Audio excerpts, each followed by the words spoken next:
حکیم بن حزام رضی اللہ تعالیٰ عنہ فرماتے ہیں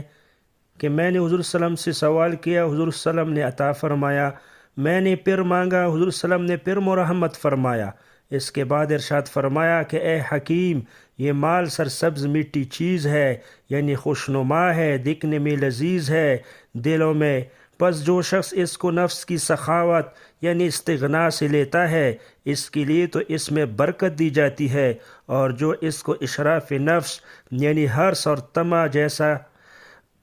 کے ساتھ لیتا ہے، اس کے لیے اس میں برکت نہیں ہوتی۔ وہ ایسا ہے جیسا کوئی بھوک کا مریض